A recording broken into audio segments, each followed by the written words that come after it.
عورت ایک ایسا بچھو ہے جو لپٹ جائے تو بھی اس کے زہر میں لذت ہے۔ جو شخص اپنی زبان کو اپنے نفس پر حکمران بنا دیتا ہے وہ اپنی وقت ختم کر دیتا ہے۔ عقل کا سینہ اس کے راز کا صندوق ہے اور زندہ دلی محبت کا پھندہ ہے۔ بردباری عیبوں کا مدفن ہے۔ لوگوں میں سب سے بیچارہ وہ ہے جو اپنے لیے دوست حاصل نہ کر سکے، اور اس سے زیادہ بیچارہ وہ ہے جو اپنے بنے بنائے دوستوں کو کھو بیٹھے۔ جب عقل پختہ ہو جاتی ہے تو باتیں کم ہو جاتی ہیں۔ لوگوں سے میل جول رکھو کہ اگر تم مر جاؤ تو وہ تم پر روئیں، اور اگر جیو تو تمہاری طرف مائل رہیں۔ کوئی دولت عقل سے زیادہ منافع بخش نہیں، اور کوئی تنہائی خود پسندی سے بڑھ کر وحشتناک نہیں، اور تدبیر جیسی کوئی عقل نہیں، اور پرہیزگاری جیسی کوئی شرافت نہیں۔ حسن خلق جیسا کوئی ہم نشین نہیں، اور ادب جیسی کوئی میراث نہیں۔ یہ دونوں عمل ایک دوسرے سے کتنے دور ہیں۔ ایک وہ عمل جس کی لذت آ کر چلی جائے مگر اس کا وبال باقی رہ جائے۔ دوسرا وہ عمل جس کی مشقت یاد بھی نہ رہے مگر اس کا اجر باقی رہے۔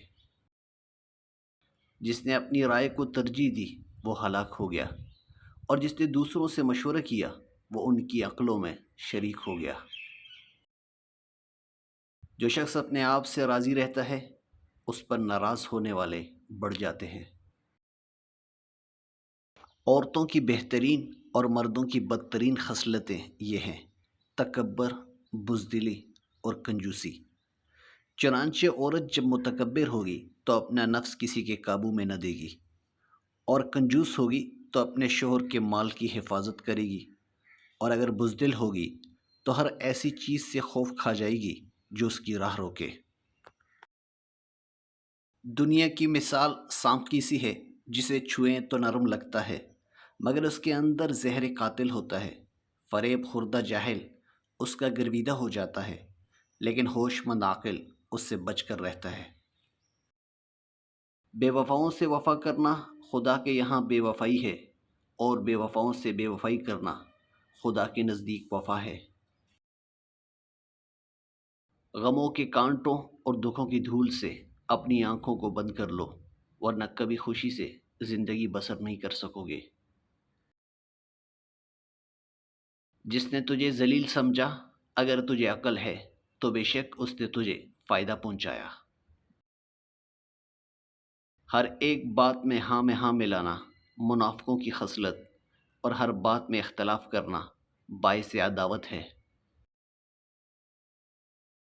تمہارا مرض تمہارے اندر ہے اور تمہیں معلوم نہیں، تمہاری دوا تم میں ہے اور تمہیں معلوم نہیں۔ تم خود کو معمولی جاندار سمجھتے ہو، حالانکہ تمہارے اندر تو پوری کائنات چھپی ہوئی ہے۔ جس درخت کی لکڑی نرم ہوگی اس کی شاخیں زیادہ ہوگی، بس نرم ہو اور نرم گفتار بن جاؤ تاکہ تیرے دوست زیادہ ہوں۔ جس بات کا علم نہ ہو اسے برا نہ سمجھو، ہو سکتا ہے کہ کئی باتیں ابھی تک تمہارے کان تک نہ پہنچی ہوں۔ انسان اپنی زبان کے پردے کے نیچے چھپا ہوا ہے۔ جس نے لالچ کو شعار بنایا اس نے اپنے آپ کو حقیر کر دیا، اور جس نے اپنی بدحالی کا پردہ کھولا وہ اپنی خوشی سے ذلیل ہوا، اور جس نے زبان کو اپنا فرما رواں بنایا اس نے دل کی حکومت کو کمزور کر دیا۔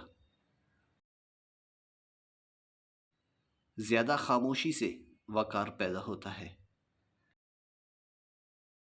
دنیا کا رنگ بدل گیا، وہ نیکی سے محروم ہو گئی، کوئی نہیں جو ظالم کو ظلم سے روکے۔ اگر زمانہ تیرے ٹکڑے بھی اڑا دے تو پھر بھی مخلوق کی طرف مائل نہ ہو۔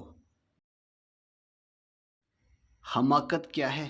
کمینوں کا اتباع اور گمراہوں کی اطاعت۔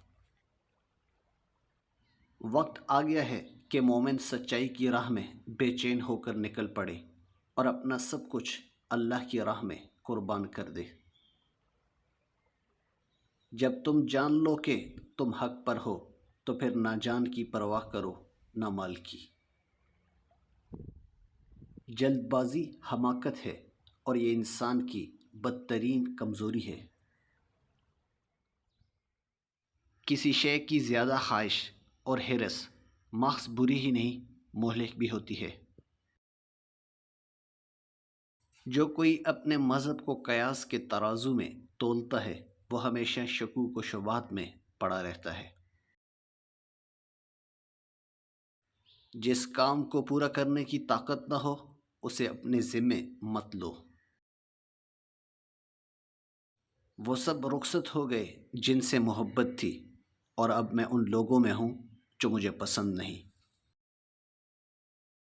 مجھے سب سے زیادہ تعجب اس پر ہے جو آخرت میں زندہ ہونے سے انکار کرتا ہے، حالانکہ وہ ایک بار زندہ پیدا ہو چکا ہے۔ ہر وہ چیز جو تمہیں مطالعہ حق سے باز رکھے وہی تیرا بت ہے۔